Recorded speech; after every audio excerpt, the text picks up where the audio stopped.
I lead some of the Iran digital rights projects at Article 19. And I'm also a doctorate student at the Oxford Internet Institute, and I'm studying how various communications technologies emerge in Iran's information control space. If you ever feel like getting in touch with me, my Twitter handle is going to be all over this presentation, so feel free to ping me at that.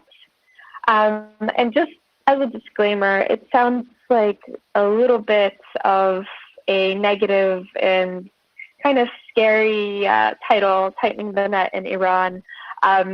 Yes, there are information controls inside of Iran. Iran does definitely have a government and various institutions that do limit certain rights, both online and offline, but this is in no way a presentation to cause Iranophobia and to scare you away from it. If you have no security threats, I always encourage folks to go and discover Iran. It's a beautiful country. However, the internet might frustrate you, as some of the details of my presentation will get into. And just to give you a little insight into how a series of us folks who work on digital rights in Iran talk about the situation on the internet.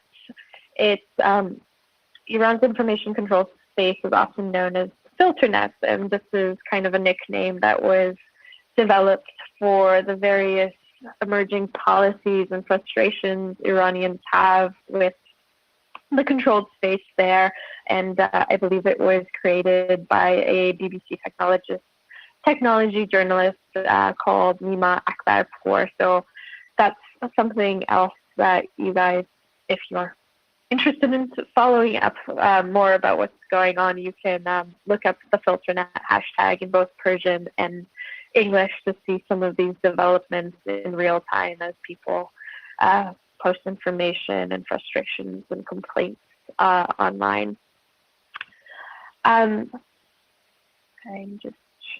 So also for more information, the series I lead at Article 19, like I mentioned before, is called Tightening the Net, and Article 19 actually has been leading the way in sort of understanding and translating some of the laws that are coming out regarding internet controls inside of Iran. In fact, we were one of the first organizations to sit down and translate and analyze the very complex and giant quagmire that was the computer crimes laws that Iran drafted and passed in Parliament back in 2010. And following up from that, we've been sort of following and understanding the different policy statements and laws regarding the National Internet Project, which we have in part one of the Tightening the Net report. Part two looks at some of the software and cyber tactics the Iranian government has been developing, especially against journalists and dissidents.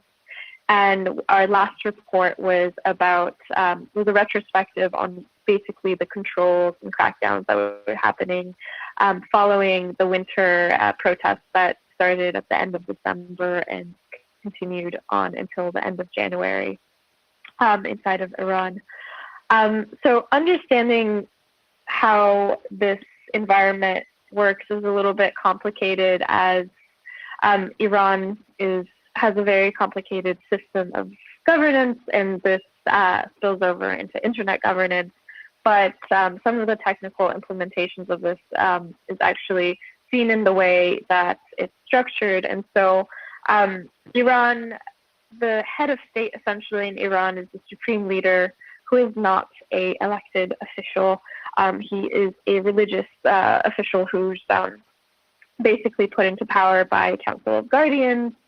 And it's not a democratically elected person, and he is in fact in charge of, he has the final say on most policies that happen. So if you have been following anything related to the nuclear negotiations that occurred between Iran and the European nations and the United States, the government was only able to engage in those negotiations because the supreme leader basically gave the okay for this process to start. If he had said no, they would never have taken place. And a lot of Iran's internet infrastructure has become centralized to the office of the supreme leader, which makes a lot of the tightening that happen online of particular concern in Iran. And so there is a elected president, and he gets put into office every 4 years. It's a very similar Republican system as the United States. However, there is a different vetting process in how the candidates get selected. So the president's government basically has a Ministry of Information, Communications, and Technology, and essentially this elected administration is supposed to have control over a lot of the internet infrastructure inside of the country, like the telecommunications company of Iran, which has access and control to all of the international gateways into the country. And they basically govern and control and determine what ISPs have to do and implement a lot of the censorship decisions down to the ISP level. However, something concerning that happened back in 2009 was Iran has this body called the Revolutionary Guards, and they're this paramilitary organization that sometimes are referred to as a mafia that basically do the bidding of the most conservative and the most hardline elements within the Iranian system, which is, to crack down on any dissidents, to crack down on any journalists who might be questioning the system of the Islamic Republic or questioning the supreme leader's position. And they're really only accountable to the office of the supreme leader. And they're really well known for having one of the biggest intelligence apparatuses in the country. They're known to arrest a lot of dissidents and journalists. And back in 2009, the telecommunications company, which was a publicly owned government institution, wanted to become privatized. And what happened was that the Revolutionary Guards basically bought 51% of the stake in the telecommunications company of Iran, which is very concerning as there's a lot of user data, a lot of information related to how internet traffic takes place basically in Iran, and it's in the control and hands of this really problematic and concerning body known as the Revolutionary Guards. And so that's just a little bit insight into how problematic internet governance is in Iran. Something else that actually is to go over a very brief history of how things have shaped over the years. The internet really took off back in the early 2000s in Iran when Persian scripts became formalized through Unicode processes. And so you saw the emergence of the Persian blogosphere. And in the early 2000s, you had a administration or a president who was known as the reformist and known quite as liberal and was very popular. His name was Khatami.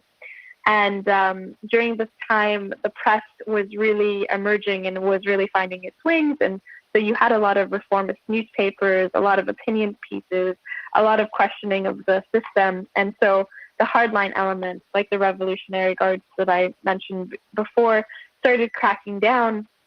And there was this huge migration from traditional print media onto the internet. And so the internet became this great space for freedom of expression for a lot of different writers and journalists to start emerging. And so it took a long time for the government to really understand the space and understand how to control it. And so it wasn't really until 2009. So we had some censored websites like BBC Persian was censored in the early 2000s, and you had some select major news websites that were writing in Persian that were kind of challenging the status quo in Iran being targeted and filtered. But there was no real mechanism or process for this until 2009 when there was this big protest movement called the Green Movement. And it was in response to the fact that a huge demographic or chunk of the population in Iran believe that the election was fraudulent and the actual preferred reformist candidates were sidelined because of an agenda by the supreme leader, and they put into place a very populist and hardline president known as Mahmoud Ahmadinejad. And if you guys are following Iranian politics at all, earlier in the past 5-6 years, you probably would have noticed him making the rounds on the international circuit because he was a bit of a caricature of a crazy politician, crazy Middle Eastern politician. Anyways, during that protest movement that wanted to challenge Ahmadinejad's re-election in 2009, there was a huge movement and mobilization of a lot of people towards these reformist and moderate candidates. And even before the election took place, it seemed that the establishment was getting really scared and worried about what kind of activities were happening online. And so you had one of the favorite candidates, Mousavi, whose campaign colors really defined the Green movement. His campaign colors were green. You had a lot of people within his campaign getting a lot of support. There was massive Facebook groups that were promoting that campaign, and there was some of the initial activities on Twitter were related to these campaigns. And so before the election day even happened, the government went and censored Facebook and Twitter in anticipation of any mobilization. When the elections actually took place, we saw mass mobilization on the streets. Obviously, excuse me, there's answer phone that's going off in the background. So I apologize for that, but it will go off in a second. There was mass mobilization, obviously, offline and online, and it led to the government cracking down and shutting off the internet for a period of like 30 minutes to an hour. And after this, the government kind of realized, or the system realized, the power of the internet, and things really started to get rolling. And you see all of the efforts to centralize all of the different institutions and infrastructures to the office of the supreme leader after 2009. And so things like the computer crimes laws that were being drafted kind of very leisurely before 2009, it picked up speed, and by 2010 it was voted into law in Parliament, and it set the tone for a lot of the things that we see happen online. Things like making encryption illegal came out in this document. Article 10 of the Cybercrimes Law says the concealing, changing passwords, or encoding data that can deny access of authorized individuals to data, computer and telecommunication systems, which essentially means that it's illegal and criminal not to have any backdoors in anything that you do online, which is really problematic because most technologies that exist, if you have an iPhone, you're using encryption. So it provides these really vague laws that allow the government to basically crack down if they have an excuse or a desire to do so. The computer crimes law also centralized and put into place the process of implementing filtering. And so there is a committee that's determined, that is tasked for determining offensive content. And this law basically says that this committee is within the judiciary and is a multi-agency body of various stakeholders in the government that from within the administration of the Rouhani cabinet and from the Supreme Leader's office and various other experts who have to sit down and determine whether websites or things like that should be blocked. So this took place in 2010, and it's kind of an interesting process. Since then, all of these different policies, and it's something that I did a few years ago with one of my colleagues at the University of Amsterdam, which I was at previously, was to sit down and see how the progression of these policies was kind of playing out in aesthetically, because in Iran, when you want to go and access a site that has been blocked by the government, you end up getting onto a redirect page, and the government basically populates the redirect page with whatever content they want. And so just to give you some insight into how this has reflected into censorship policy, I have a little video to show you for a few minutes.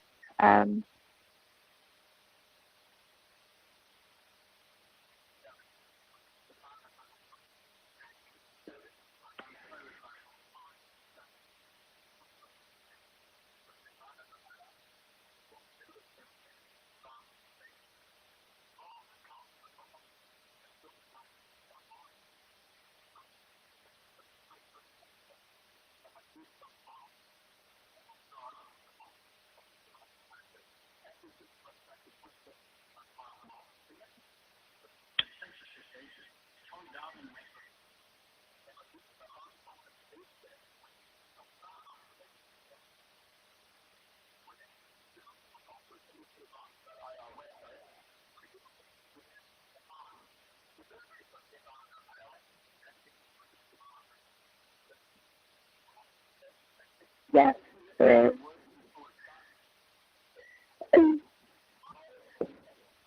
Oh, I'm so sorry. Okay. I'm so sorry. Can we try? Can you hear it now? Oh no. Hold on. My headphones are Bluetooth. It's gonna take a while. No. My many apologies.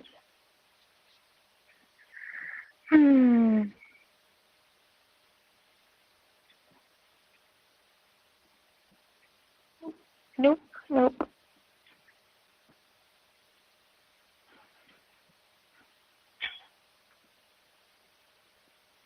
The creation of the redirect page known as payvana.ir arose with the establishment of Iran's cybercrime laws following the 2009 Green Movement. The different versions of payvana.ir, which contain the literature related to these laws and regulations, evolve as norms of what constitutes as filtered content becomes more entrenched with Iran. From the inception of the very first version of the page, whereby users are told, in the name of God, according to the Computer Crimes Act, access to this website requested is not possible. The message that users are viewing a censorship page is toned down in the next version, whereby users are only told that the links they are viewing are some of the registered links. Within version 2, we also see the payvana.ir website creating pages related to internet policy. The third version of payvana.ir continues with the theme of religious references, with a poem featured that states, if you listen to the words of the poet Sadi, he says he consents to require the consent of him. Immediately to the right of this, users see the text, in the name of God and the Merciful, as if to subtly tell users that the censorship they are experiencing is by the will of God. These religious references are continued in version 4, whereby the main feature of the page is a changing image that makes references to national holidays and events, maintaining the theme of allusions to Shia Islam and national imams. This image, for instance, depicts a mosque marking the festival of Imam Reza, asking users to click on a link to submit ideas for the festival. Version 5 of payvana.ir brings attention to the Islamic nature of censorship. The links featured here are perhaps the most related to state propaganda in comparison to the other versions. While the previous version did not display any links, all previous versions of payvana.ir featured the popular Persian language blogging platform Blogva. However, this version omits the website. The omission of the main image in version 5 makes it hard to establish a firm connection between the previous and following versions. This finding is in line with the notion that archives of web pages are not always successful in capturing all of the content. However, further research shows that this version still made use of images regarding Shia Islam. The After the Green Movement Internet Controls in Iran from 2009 until 2012 report by the OpenNet Initiative has captured and saved the version of payvana.ir as it was on the 25th of October 2012. This image features Quranic writings. The last two iterations of the website in version 6 and 7 are very similar in design. The sudden change in design was explained by an anonymous source to make filtering more pleasant, or rather to appear as a subtle part of the Iranian internet experience, rather than one presented with indoctrinating aspects of the government. The significant change that comes in version 7, however, is the prominent feature of the internet policy links. Concluding, we can say that this historiography of the payvana.ir website demonstrates a timeline of the beginning of the heightened internet controls from the inception of the page in 2010 to the present day. The changes in the page essentially demonstrate the evolution of the ways the Iranian state represents its censorship policies. The notions of religious motifs decrease over time, whereas the focus on internet policy becomes more present by the last iteration of the page.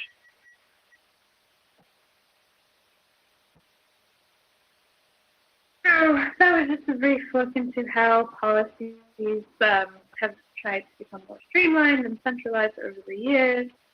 Some of the things that we've been noticing have been different programs that have been trying to further control online. One of the projects that we have been following, especially in terms of seeing how various activists and users at risk inside of Iranian civil society and within human rights groups within the diaspora have been affected, is one program that a body within the Revolutionary Guard named as Gerdab has developed, and they publicized it very highly, I think, in efforts of trying to create intimidation amongst Iranian internet users, and especially any activists or journalists doing any kind of dissident writing, is the Spider program. And I can get a little bit into it later on, but basically the Spider program, it was publicized as having control over all of the users' data. Anything you do on social media is basically being monitored, and which I think, as many technologists would know, is very difficult unless you're actually working with the platforms. And most of the social media platforms that Iranians are using en masse are not local. They are foreign platforms like Facebook's Instagram in Iran or Telegram. And unless they are cooperating directly with these companies, that's very hard to do. However, they have had other tactics of doing this, which is actually through physically seizing things. So there was a whole roundup of arrests that happened back in 2015, where there were various fashion models being rounded up inside of Iran who were Instagram celebrities. And they arrested them, and basically through interrogations, they forced them to hand over passwords. And so these really popular Instagram pages that Iranians followed all of a sudden were taken over and had this had the page say through the Spider program of Gerdab, these pages have been essentially taken over, but really they were through physical seizures. We also have been seeing the development of the National Information Network over the years, and this is sometimes known as the Halal Internet. And this began under the Ahmadinejad administration, but again, it was sort of part of a grander policy set in place by the Supreme Council of Cyberspace, which at its head is the Supreme Leader. And this is basically the main aim of the National Internet Network. Some people have feared that it's being built to cut Iran off from international traffic and to make them reliant on a domestic internet in the same ways that North Korea administers its online activities. However, part of the reason for creating this was to protect Iranian infrastructure from cyber attacks, from actual threats from Israel and the U.S. I mean, things like the Stuxnet attacks actually did have real consequences for Iranian economy and the for Iranian institutions. And so as part of national security, in some ways it does make sense. However, it does actually have real consequences for controls online. And I'll explain a little bit about one of the major concerns and how it's related to Telegram a little bit later on.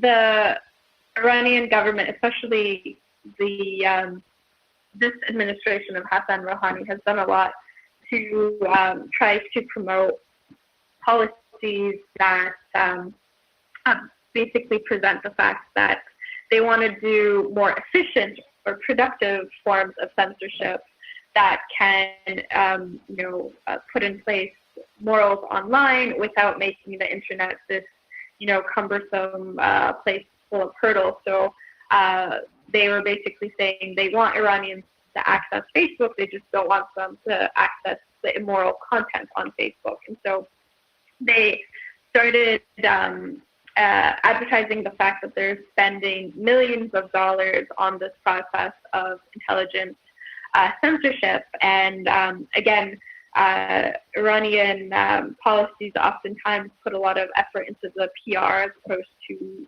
the technological realities of what they're doing. And so they were saying that the best engineering schools were working on processing intelligent filtering across the internet. And the only real life result of all of this work and all of this advertisement and current budget they were putting into this was back in 2015, it was discovered that intelligent filtering was being rolled out on Instagram. And users started reporting how this was happening. And through some work I did with a colleague, we kind of thought through and through snowball effects across all of these different Persian Instagram pages, we kind of figured out what pages the government were targeting. They were mainly fashion and cultural pages, things really related to women and how women were being presented online. And we also discovered that the only way that the government was able to technically implement this was because of a fault that lay in Instagram's own, in Instagram's technology, which was the fact that the platform wasn't encrypted, and thus the Iranian government was able to individually block pages. The platform was encrypted and using HTTPS on the browser version, but the mobile application had not yet rolled out encryption. And this was part and parcel because they just hadn't had time to implement this yet. And so through work with my colleague, we alerted this to Facebook and got into discussions with them. And soon afterwards, around the same time, in May of 2015, Instagram rolled out mobile encryption, and Iran's grand intelligent filtering project kind of was dismantled and didn't really amount to very much, which I think underlines some of the grander themes that happen in terms of internet policy and realities, which is a lot of grand statements and gestures that don't really amount to very much. Also, again, I didn't show this slide before, but this was the grand hacking attempts that they had. So this is a page, a fashion page for a fashion blogger that was seized, and basically this Instagram feed here, which was taken over through arrest and interrogation, which also consequently tried to request to follow me on Instagram as well. It says that through the Spider program, the account was seized and taken over. Other attempts by the government to try to control what's going on online has been obviously a lot of attention on Telegram, and I'll get to it a little bit further down, but back in 2016, they implemented a new policy where they asked channels that had over 5,000 followers had to go and register with the Ministry of Culture and Islamic Guidance, sometimes known as Irshad. And basically the administrators had to give over their personal information. And this, through some of the work I've been doing with Article 19, we've tracked over 8 arrests that have used this registration process to crack down on various groups. So in the lead up to the 2017 elections, where President Rouhani was reelected, there were a number of Telegram channels that were moderate or reformist oriented. So these are the political factions that are a little bit on the left. And they were supporting Hassan Rouhani, who has a lot of tensions with hardline elements within the Iranian system. There were roundups of a lot of these administrators that were promoting his work by the Revolutionary Guard, and a lot of their information was found and accessed through this registration process, which is quite problematic. The government also, through the registration process, attached a bot to the channel, so they were able to monitor who was following the various channels on Telegram, and which is highly problematic for a lot of security reasons. Just to go over some of the political context in Iran, and I alluded to the fact that politics is a little bit complicated in Iran, and this affects how internet policy plays out as well. President Hassan Rouhani came into office in 2013 with a lot of promises about how he was going to improve internet access. And some of those promises and values came to fruition with the fact that things like internet bandwidth did actually increase throughout the first term of this president. There's a lot of small towns and villages that didn't have access to the internet, so suddenly were being connected. And so a lot of this infrastructural work for access was being improved under this president. However, he also did make a lot of promises about how they weren't going to censor any more platforms. And so one of the biggest achievements previously, I mean, up until April, was the fact that his administration was able to stop members of various hardline institutions in Iran, such as the judiciary, from blocking Telegram. And so Telegram and Instagram were popularly one of the only foreign social media that was not blocked in Iran. However, some concerning things that have happened was the fact that about a year ago, after his re-election, he put into place a new minister of ICT. His name is Azari Darami.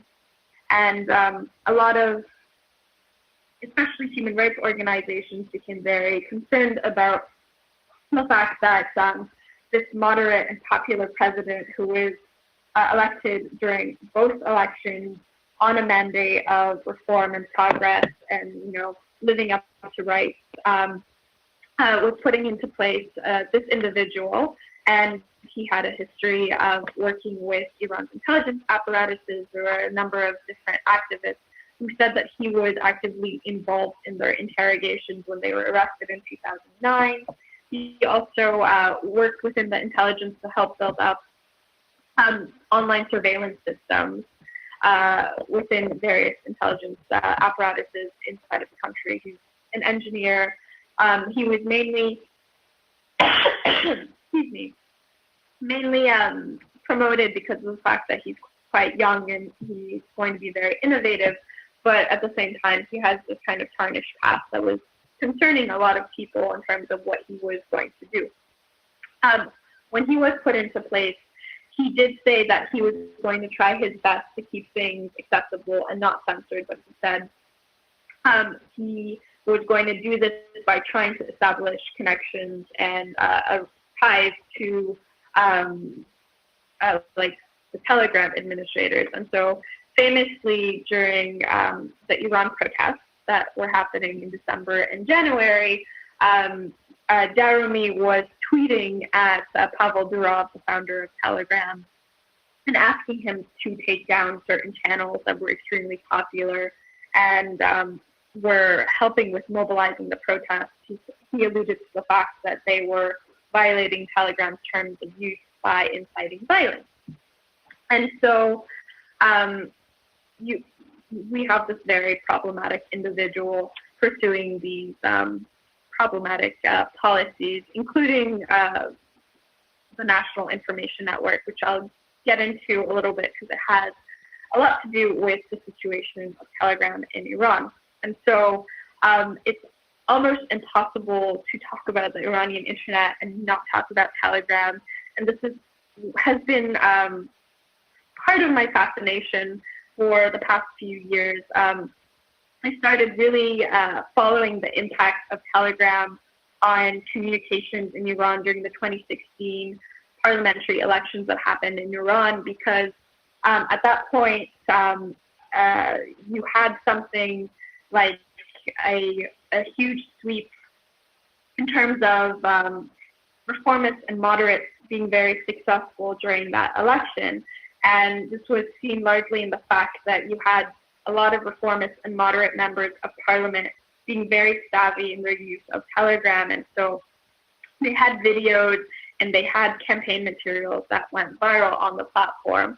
And so it was then that you could really see the impact in terms of mobilization and in terms of political clout that this platform could have. And why did this platform have so much clout? Well, it's kind of like developed as this really unique and indigenous tool to Iran, because back in 2015, how Iranians come to use their tools, I think essentially has a lot to do with localization and usability. And so previously you had Viber that was extremely popular, and I think that had a lot to do with the way it was designed. Iranians could easily share stickers with funny messages in Persian, like there's tons of sticker packs and things like that. It's really fun. And so in 2015, there was a massive campaign done by the government and various other media to discredit Viber for having ties to the Israeli government. And Iran started throttling Viber connections. And so there was a massive migration of all these Viber users onto Telegram. And at that time, Telegram hadn't started its public channel functionalities. And so you had all of these users go onto there, and then they realized they could also use it as a social media. So there's private messaging, and then it becomes a social media platform.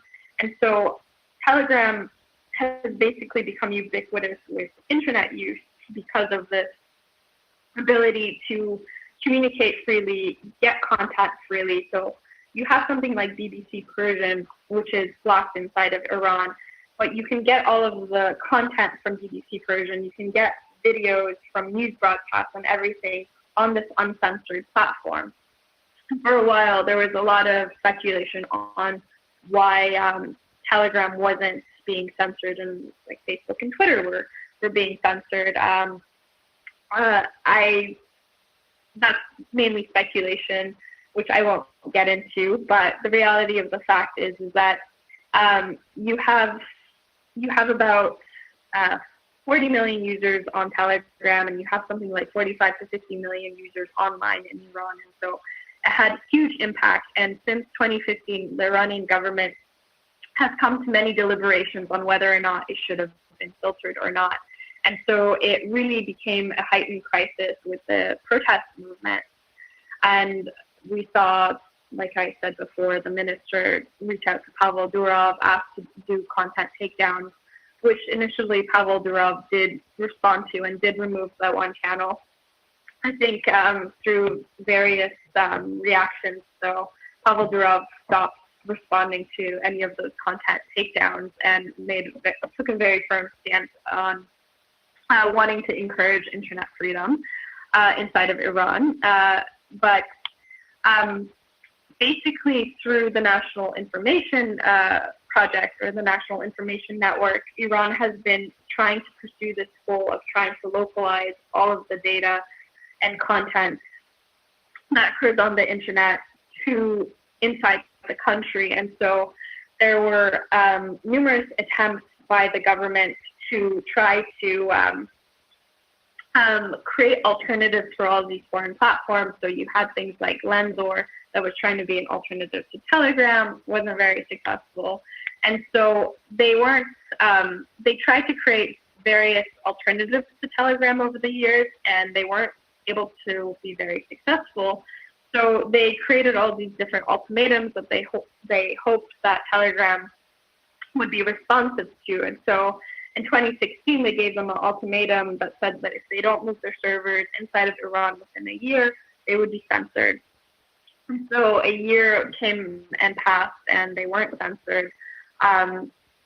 But however, during the summer of 2017, what did happen was that Telegram moved its content delivery network to inside of Iran, and they announced that they did this in order to make it more efficient for Iranians to download and upload content, just because Iran has the biggest user base of Telegram users. And so the government kind of presented this as Telegram complying with their demands to localize and bring data inside of the country.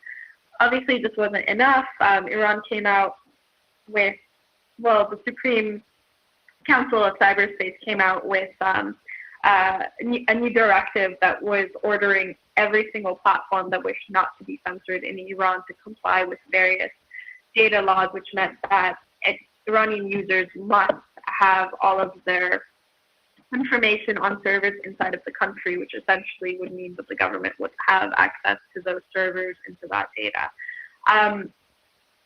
When the directive did come on April 30th, that gave the final order to block Telegram permanently, they alluded to the fact that Telegram wasn't complying with these Iranian directives, and there was a bunch of other reasons, but that was one of the concerns.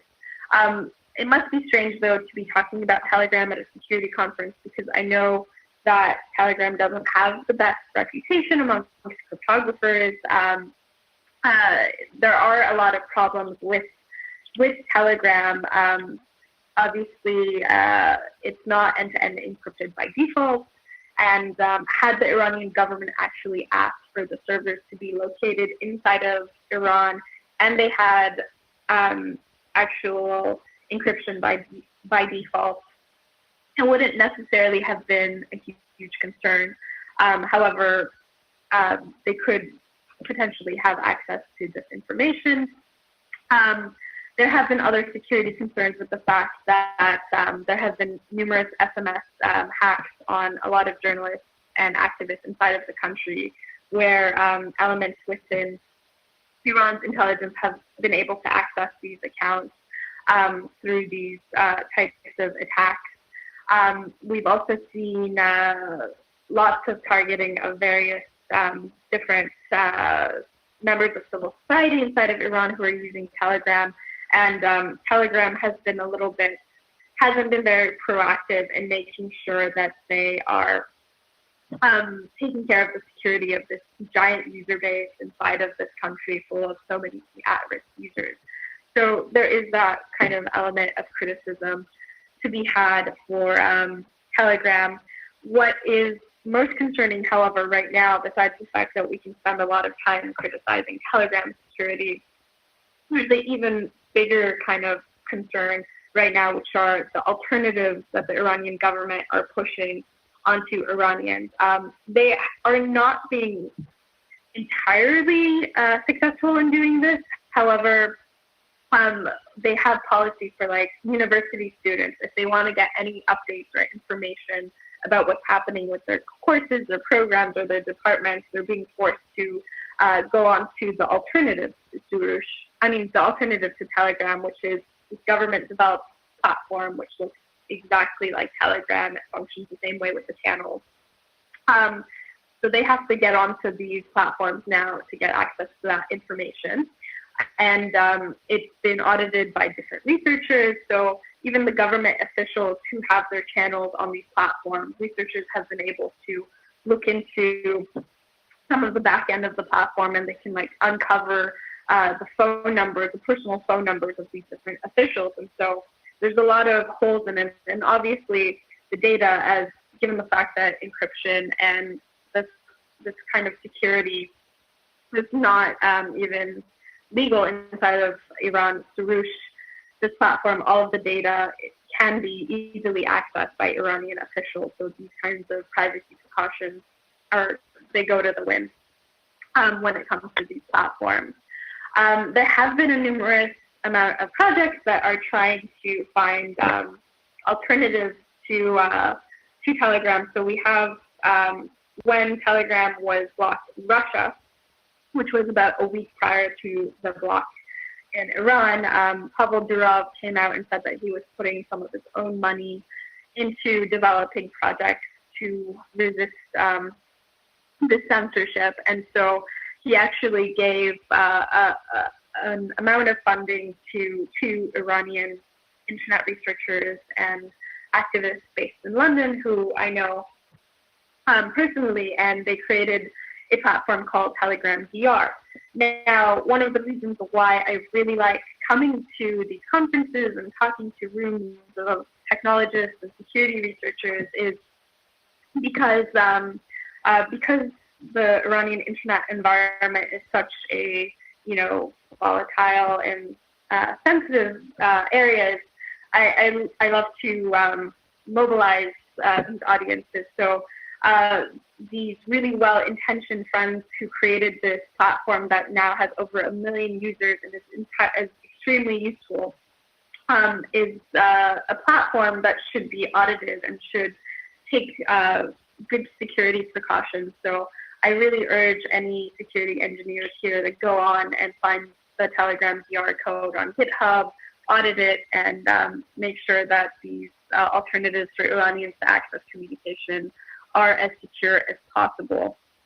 And that kind of brings me to my last point, which is discussing a little bit about how you talk about security in Iran. And it's one of the projects I work on with various networks of Iranians outside who work on human rights and who are often, who have the Iranian government as an adversary doing this type of work, which is sort of the culture of security. Security is often seen as a very low priority. And I mean, given the fact that you have something like Telegram that arose as this hugely popular tool over so many other alternatives that a lot of people within the cryptography and security communities would recommend over it, kind of shows that usability and design and features rank much higher than these security features. And so, yeah, digital security is not so much a huge concern. Physical security is often seen much more important, although your online security feeds into the physical threats as well. For example, if you are not taking care of your digital hygiene and you go into your interrogations, which could compromise your case and how you're treated when you're physically detained. So how a lot of different trainers and technologists approach this field, I think, is really important. And these kind of one-size-fit-all recommendations don't always work. I know a lot of folks have been saying, oh, well, it's good that Telegram is blocked, so you can go use a more secure alternative like Signal, and you should always use Tor as your circumvention tool. And so just one of the last points I wanted to leave this talk on is, yeah, don't always use Signal or use Tor. Think about the context as technologists that various users are operating in, and yeah, try to help and improve the technological environment. With that note, I will say thank you and my apologies again for not being able to be there in person. And thank you so much for letting me ramble on.